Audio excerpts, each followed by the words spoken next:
Welcome to the Tech Sales Funnels podcast, where we dive deep and answer the ultimate question: how did you hack into tech sales? Each week, we bring you inspiring stories, proven strategies, and insider tips from top performers who've cracked the code to break into tech sales and thrive. Whether you're just starting out, making a career pivot, or ready to level up, this is your go-to space for actionable advice and real-world success stories. Let's crack the code together, because hacking into tech sales isn't just a dream, it's your next move. Now with your host, the founder of Tech Sales Funnels and the tech sales hacker himself, Davison De Silva. All right, welcome everyone to another episode of Tech Sales Funnels podcast. This is Davison here, your host. Today I'm super excited to bring a friend from a long time at Microsoft. Bernard Smith. He's the BAM president. There's a lot of DUI associations inside of Microsoft, and he's one of the presidents. And super excited to hear his story. It's an amazing story, and I'm gonna bring him to stage. He's gonna introduce himself, and then we're gonna go from there and have an amazing conversation here today. So, hey Bernard, thank you. How are Hey, you, thank man? you. Appreciate you. I'm doing well. I'm blessed. Thanks so much for coming today. I know we were talking right before, recording this podcast, and we're just gonna keep the conversation here. Yeah. Thank you for having me on, man. This is a great podcast, the Tech Sales Funnels. I love it. Awesome. A lot of people listening to this podcast, some of them are considering getting to tech sales, others are in tech sales already, others just trying to find, their next best opportunity in tech sales. So let's first hear your story, man. It's tell us a little bit more. Let's put tech sales on the side for a second and Microsoft and all that. Let's talk about who you are at a high level. Like, where are you coming from? Like, tell us a little bit more about you as a person. Yeah, man. Yeah. Definitely, I can do that. Like you said, I'll stay at high level as much as possible. So Bernard Smith from Fort Pierce, Florida. Parents are from Montego Bay, and so, but I'm first generation, right? Growing up in, born and raised in Florida, and um, remember, those times in Florida where, it was tough, right? I grew up in, I would say, humble, right? Knew that I didn't have as much as maybe the kid on the next street, but maybe some of the kids down the street, I had a little more than, Mm, and that meant just maybe parents, right, and maybe a roof over our head, and sometimes food to eat, and that was enough, right? And of course, we didn't have computers or TVs or anything like that. We grew up, like I said, very humble, so we didn't have a lot. That being said, the neighborhood that I grew up in, the school that I went to, um, all was not a direct. The people around that neighborhood or around that community, mm, there was no role models. I would say to say, hey, you can one day work at Microsoft, or you can one day work at Tech, or you can one day go to college. Nobody was there to really pour into me, except for my parents. Right? They did as much as they could, because they had to work 2 jobs, 3 jobs sometimes just to take care of us, in the house. And so, I knew what hard work looked like at a young age because of my parents. Um, I knew that because I saw my parents work very hard, that I needed to maybe do something with my life, right? To help out my parents. mm, And so that was really the start of it all, seeing my parents work tirelessly, every day.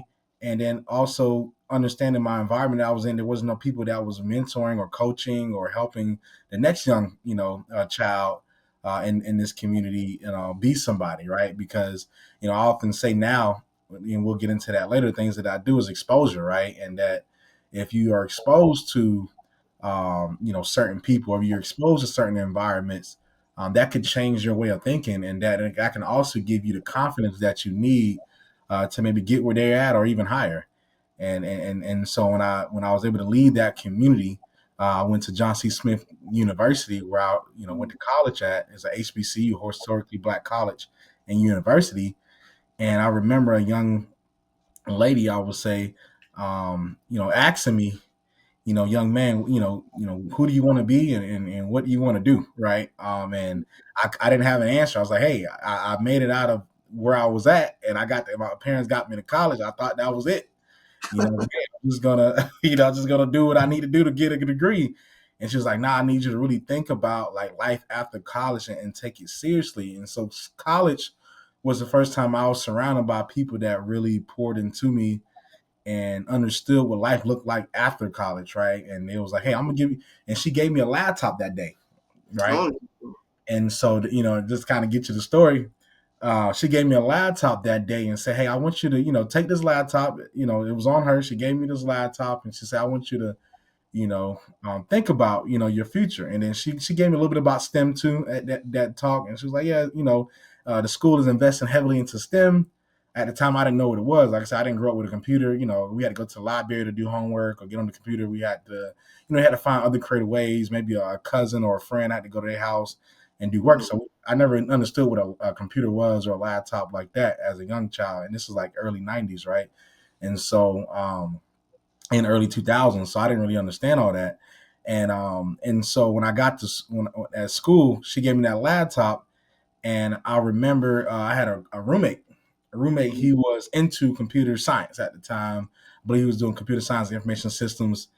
And I remember him doing like he had like these robots pretty much in the dorm room, and he was like coding them pretty much. Now I understood. Now I understand what it is. Now he was coding the robots, and kind of making them kind of move right around the room, and like they knew how to like stop and turn, and they had all these different what they call sensors on that robot, and but he was coding it. Yeah, and I thought that was like the coolest thing ever. And I said, hey, what are you doing? He was like, yeah, I'm doing this project I'm working on. This was something he was doing like outside of the classroom. really? I Oh, thought it was so cool. I was fascinated by it. And he told me that he was doing this for a nonprofit, which mm, I believe is a nonprofit. It was called Charlotte's Web, because that's why I went to school in Charlotte. And Charlotte Web was taking the students from these are less fortunate students, similar to me. Maybe they grew up with no father in the house. Maybe they had mm, like a lot of siblings. They didn't have money to eat. They didn't have like any place to go after school except kind of roam around outside.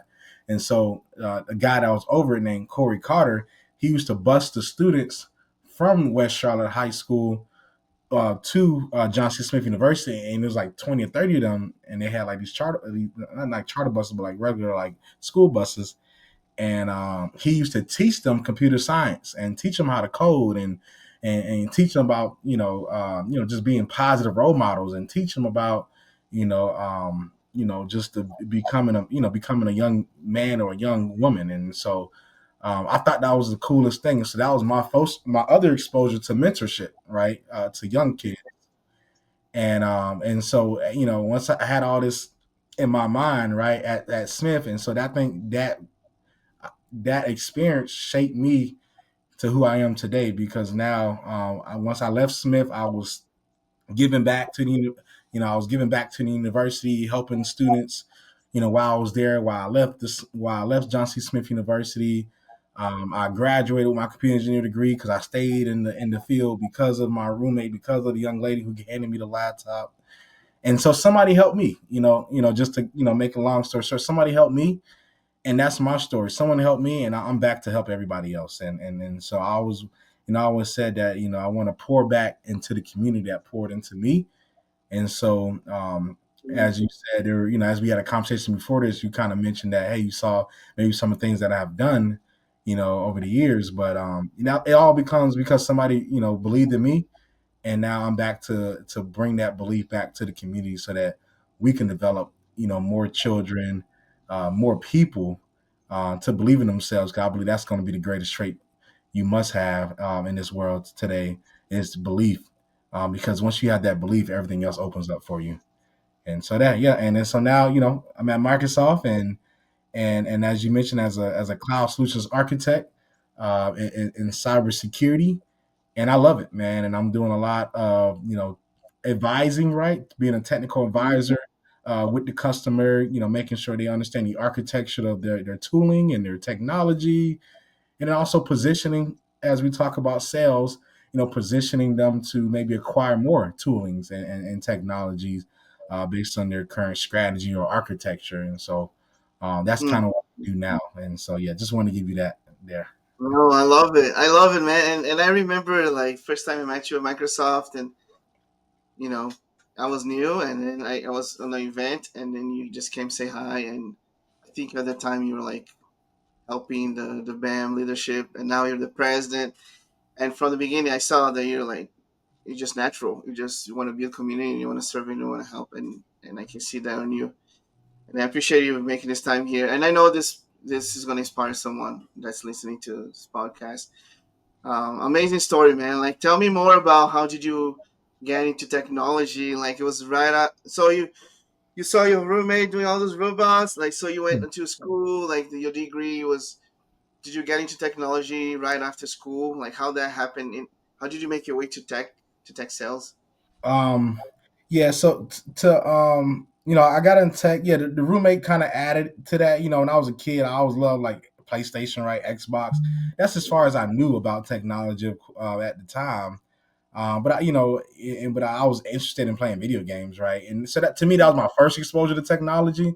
But you got the school is like, well, at the time there was no esports curriculum, right? Now there is, right? There's Oh, really? HBC esports. There's, you can go to another school and do esports. Now there's competitions. You Wow, can take a minor in it. There's a major out there now, I believe, for certain schools. So interesting. that esports space has grown, and I'm like, wow, I wish I was in school again so I could play video games for You get another degree right now. yeah, I have a different degree, and then maybe I'll be working for Xbox or something at this point, right? And so, but to get into technology out of school, it was tough. It was tough. I remember leaving John C. Smith without a job, walking across the stage, had like a 3.8 GPA, did internships, did research, Hmm. opportunities. I remember walking across the stage without a job, and I remember feeling so depressed, so demoralized, that summer because I was like, man, I did everything I was supposed to do, and I wasn't able to land an opportunity. I got turned down by all types of companies, man. Microsoft turned me down a lot of times. Google, Amazon, Facebook at the time. Now Meta. I was applying to all the banks because North Carolina, Charlotte is a big banking industry. So I applied to Bank of America, Wells Fargo, Vanguard, Nothing. whatever, man. I was applying everywhere. And I remember nobody wanted to give me an interview, nothing, man. So I ended up working at a help desk opportunity in Valentine, North Carolina, which was kind of answering the phones, resetting passwords, Mm-hmm. unlocking accounts, right? People get locked out because they put the password in wrong too many times.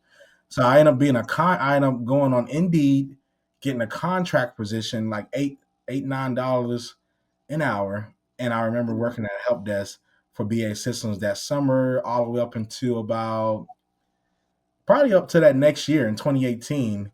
And but during that time, I was still applying for jobs. So I was applying for Microsoft again, right? And I ended up actually getting somebody to screen me on from LinkedIn, All right. interview me on LinkedIn around like Nice. November ish, right, of 2017.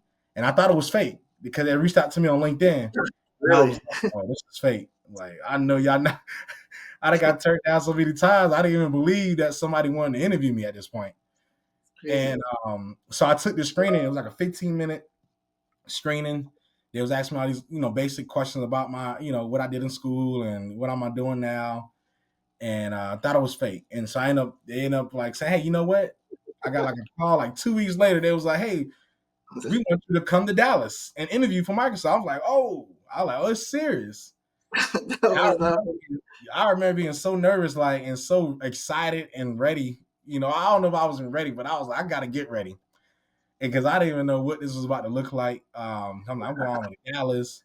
I done never been to Dallas before. Like, what am I about to say to these folks when I get to Microsoft? And I already kind of felt behind because I felt like when I did the help desk that I was kind of going away from what I already kind of knew from school. And so, but to my understanding, the help desk position actually helped my customer service skills that I didn't even know Mm, I needed to be in this position I'm in today. right? Interesting. And that's and that's like being just being patient, right? Knowing how to find a solution, to a problem, developing just sometimes cold calling skills or email outreach. These are scale skills, right? Objection handling, negotiate. Just talking about different things, right? And so I was developing all these little different skills, communication, problem solving type skills, and so when I interviewed for the role at Microsoft, I already had tech skills that I didn't know I had, right? I had or Wow. sales skills, I should say, that I didn't even know I had already. And a lot of it is relationships, right? A lot of it is, being able to tell a story and help people follow that story and relate that story to someone else.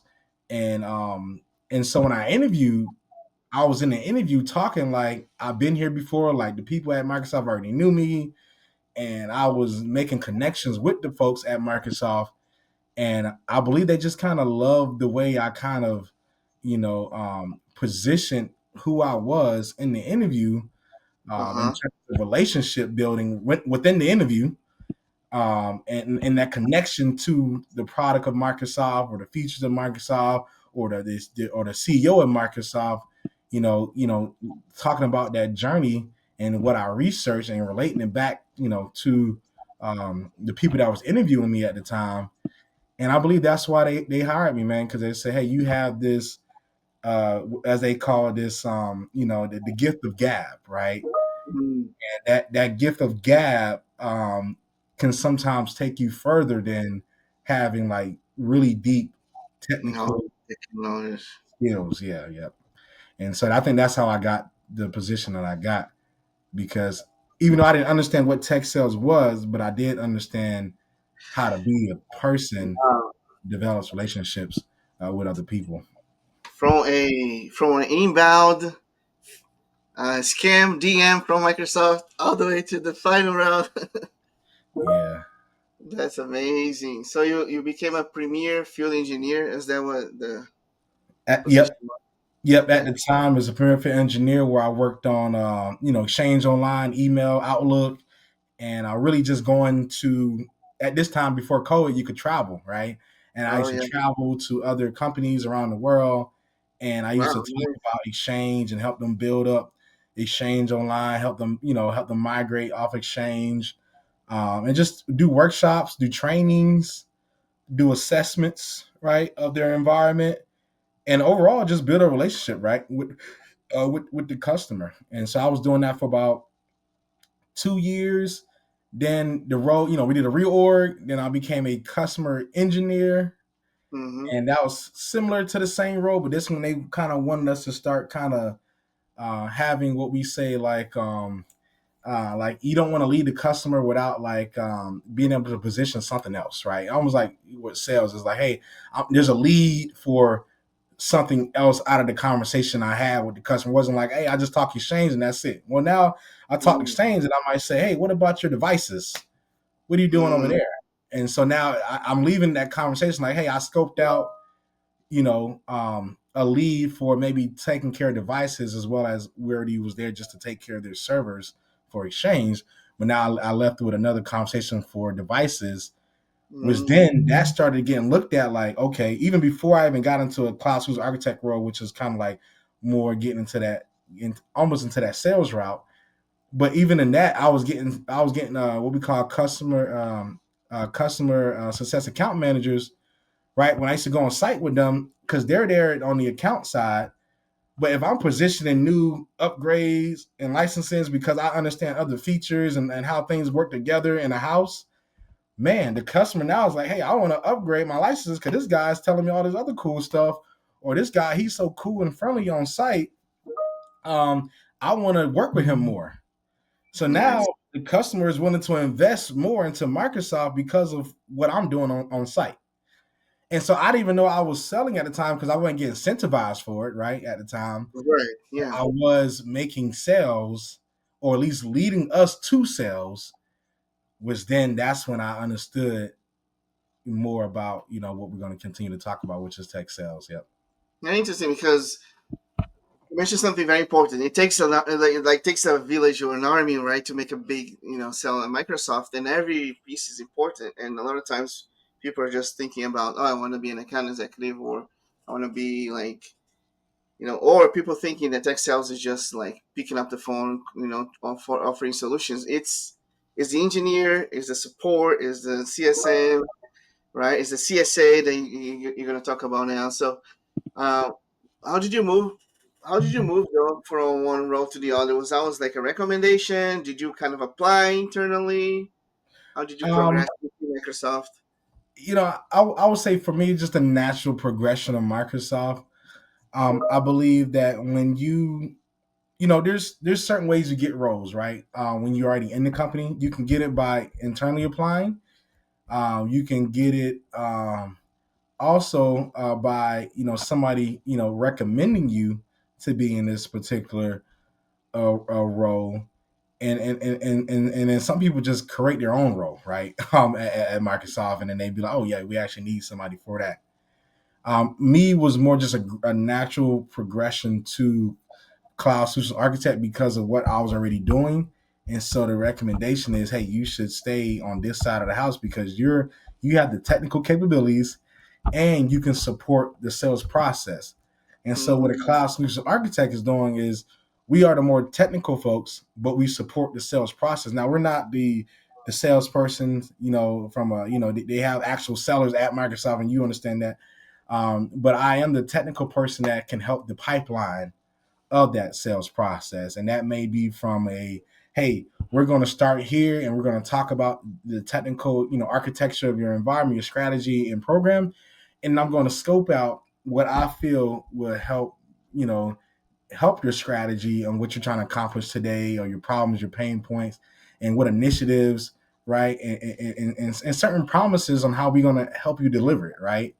And so once I was able to understand how to do that, now it's all about okay. I'm then gonna put my notes in, connect with the actual seller that's gonna position the contracts, connect with that person. Say, hey, I done scoped out this big, large contract. They want to do this, this, and that. They want to take care of their infrastructure, their security operations, their data. I done scoped it all out. All you got to do now is get back in front of the customer, get them a great deal, and they're ready to go. And so I became so good at that, just positioning the sale that the role of a CSA or a cloud solution architect just makes the most sense to me because I still get to be on the technical degree side of it, mm, and then I'm just supporting the sales process. And then now they have it made to where now if you are supporting the sales process, you get the RBI as well. yeah, Yeah, yeah. yeah, So the RBI for those listening here today, and Microsoft way to compensate, right, internally, yeah, the impact that the employees they do. So that's amazing, and it's hard to find someone who's technical who can actually do the sell, right? So that's a very strategic role, very, very, very important position yeah, at Microsoft. How yeah. so? I think there's a lot of when you speak to a lot of different businesses, right, and customers, the same person selling you the product may not understand the technical capabilities of that of that product or that solution. But when you can have that technical person on the call or make that technical person maybe like an all-in-one ish a little bit, Mm, man, you see it start to be like a more of an ease to the pipeline now. Because it's not like, oh, I gotta talk to you, then I gotta go talk to this person, I gotta go talk to that person. Well, now I'm a guy that I could be broad and have some depth about me to where it makes sense from an architecture standpoint, at least, right? We can get into the different details of how to set up and stuff later, but I understand mm, it from a full end-to-end stack capability, and that helps the sales process because then you become more trusted with the customer. amazing. I love that. Great. As you were talking, Bernard, a lot of people might be thinking like, nah, there's no way I can be that technical, or where do I start? Or if someone is like, hey, I want to ramp up my sales career, I want to get learn something new. You are a student of the game. Can you give some recommendations for people who are uh, listening to this, and what would they should be concentrating their efforts right now? Right, you did the, you mentioned cybersecurity. Yep. You got into cybersecurity. What's new now? Should they be leaning towards cybersecurity? What recommend? Yeah, I will always recommend learning the fundamentals quickly. There's a lot of free resources out there, whether it's coming to you, Davison, as well. People that can offer maybe free or low cost type of resources. Of course, you got like YouTube the word, you got Coursera, you got Udemy out there. You may have some certifications you can go out there and get. But I will learn the fundamentals of of tech sales, and then I will learn foundationally what's some other tech skills, right? The right foundation, meaning that maybe after you learn the basis of a SaaS business model, you start looking to cloud computing, right? Maybe you learn whether if you're going to apply for Microsoft is Azure, so you need to go learn a little bit about Azure. If it's AWS, go learn AWS. If it's Google, go learn GCP. So I will start with the foundation of just cloud, because everybody's pretty much going to the cloud, using the cloud. I will learn the basis of cloud computing, and then I would then move into the different sweet spots, right? Which is the hottest thing right now, artificial intelligence. Thinking about agents, right, as well. On top of that, that's the hottest thing smoking right now. And then you have cybersecurity, which isn't going anywhere. Microsoft says we're secure by design, secure by default. And so now all of our stack is being, security's at the forefront of that stack, right? When we use security to be in the back. So cybersecurity is not going anywhere. So there's an opportunity there to sell security, right? There's an opportunity to sell AI, and then data, right? And then data will be the hugest, one of the hugest pieces of it all. Is a lot of people have data, whether it's unstructured data or structured data, and so if you can understand data as well, I think you have a triple threat, right? But I would pick one of those items there and then focus, and focus on that there. So I would say build that right foundation using some of those free resources. That'll be the one of the first things that I would do. Nice. So if you're new to tech or if you are seasoned tech in tech sales, we should be concentrating on those three buckets. That's where the a lot of people worry about job security, right? It can kind of dive deep into those areas, and that will definitely give you some sort of security, I would say.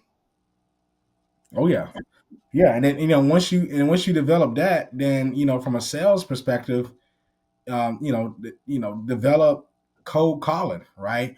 I think sometimes when people want to be in sales, they maybe they don't, the cold calling aspect of it is still needed, right? And I think people who do other things, and this is one thing, Davidson, that is not on my LinkedIn, is like when I left school, and I didn't even mention this, I did insurance. I sold Really? insurance. Uh, And so New York Life, right? And so oh, really? I did too. right. And so I didn't know what to do when I left school. So I'm like, I'm gonna just go sell insurance, right? Because I'm like, oh, life insurance, whole life. Okay, cool. I was like, I'm gonna take this cert, I'm gonna go get it, and I'm just do this because I'm trying to figure out where the next check is coming from, and that seemed like it was like I had to bet on myself on it, right? And Yeah, so I was like, oh, I'll bet on myself and just do this. And of course, I got the help desk job and all that, like I mentioned, but I didn't mention that small part where I had some sales skills from understanding how to cold call, how to email, how to yeah, handle negotiation, how to handle objection handling as well, right? And so a lot of people who do want to get into sales, don't be afraid of. You don't have to jump right into tech sales. Maybe you learn sales skills from other things, right? Other careers, right? Because believe it or not, man, if I'm looking for a salesperson, Davidson, you understand this because you sold stuff like insurance. Man, I'm looking for somebody who's been yeah, down that route, that sells some insurance, or at yeah. least trying to, because I know you understand. The hustle, the freedom. Yeah, yeah, 100% commission. No, no RBI, no none of that stuff. Yeah, it's a grind, man. Insurance is a grind. So if I'm a hiring manager, I'm not saying I'm a hiring person, but man, I could see how if you had other skills like selling insurance, there may be some other like tough sales to do outside of tech. But if you have those skills on that resume, I'm pretty sure that's valuable to a tech company if you was able to sell insurance. Yeah, and that's what got me into IBM, and Yeah, that's definitely a lot of transferable skills right there, right? Oh yeah. That's the mindset. It's real, like it's powerful. Well, we are like I told you, 30 minutes was we're gonna pass by really fast. It's almost 30 minutes. Let's close. You can talk about what you do now at Microsoft as a volunteer, maybe Yeah. um whatever you want to say to not only early professionals but professionals who are you know maybe trying to move on and trying to do different things in tech sales. Any recommendations, final advice? Yeah, I'll start to that. Step by step. Once again, if you want to be in, understand what tech sales is, right? Tech sales involves selling technology products or services, right? Software as a service, hardware as a service, cloud solution. I'm sorry, software as a service, hardware, cloud solutions, or IT services. To the business or to a consumer. There's a lot of different roles will vary. Of course, you got sales development reps, you got account executives, you got sales engineers, you got customer success managers. So I would say understand what tech sales is. Next is building the right foundation, learn the basics of SaaS business models, learn cloud computing as we mentioned earlier, maybe a CRM like Salesforce, maybe some sales methodologies, using free resources like LinkedIn Learning, Coursera, Udemy, as I mentioned earlier. Then develop those sales skills, right? Third would be develop those sales skills, cold calling, practice that, email outreaching, objection handling, negotiation, demoing products. There's some sales boot camps out there, I believe, too, as well that you can join for a lot of those. And then for build a resume that sells you. I think sometimes we so busy trying to apply for a sales role, we don't build a resume that sells you. And so, make sure you're highlighting communication, persuasion, problem solving skills. Add any certifications there. Tailor it to sales focused keywords for optimization as well. And then leverage LinkedIn. Number 5 to me would be leverage LinkedIn. Optimize your headline on LinkedIn. Post about your learning journeys. Connect with other sales leaders or AEs or SDRs. Make sure you have a personal message and say, hey, what, I see you're in tech sales. Hey, can I ask what helped the most? Right? Just try to pick up nuggets. That's what I did coming up. I just try to 15 minutes on somebody's calendar or just a simple text, a simple chat on LinkedIn or a simple email. Hey, can you respond? Hey, I got these questions. Just answer it, right? I'm not asking you to be a coach for a whole year or a mentor for the rest of my life. Hey, I got these questions. Can you just help me right now? And most people are open to things like that. They may not have time to meet with you every day or every 2 days for an hour, but they can maybe give you some advice, right? And so, after I will say that, and then, applying strategically, right? Focus on, once again, tech companies with sales development programs. Salesforce has them, Oracle has them, Dell, Cisco, Microsoft has them as well. If you're coming out of college, I mean, we have the Expire program at Microsoft. If you're in school, there's other internships that you can do as well, and then prepare for an interview. So there's a lot of different, um, you know, things you can do to prepare for an interview, situational questions, role plays. What you got to do to prepare. Maybe some basic product demos, especially in the SaaS side. But bonus would be just learning CRM, learning sales engagement, learning prospecting. You can use LinkedIn Sales Navigator for a lot of that. But I would say that'll be my tips. For somebody that's looking to start into sales, into tech sales. And so I'll give you that there, Davison, and then I'll get into my what I do at Microsoft. Yeah. That's awesome. Thank you so much. Wow, that was a masterclass right there in the last 5 minutes. If you missed the whole podcast, fast forward to the those last 5 minutes. He gave you a step by step process here. As a career coach, I can stamp and validate all the things Bernard just shared. Very very good.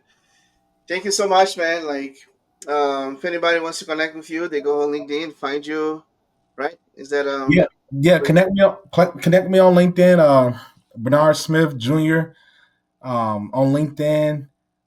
If I got a nonprofit, a Next Step Initiative. We help underrepresented students. If you have a child, maybe middle school, high school, age range, we do a lot in the community, teaching AI, teaching cybersecurity, teaching coding, teaching just people skills, leadership, team skills, team building skills, presentation skills, branding, right, is going to be one of the most important things as well to develop at a young age these days.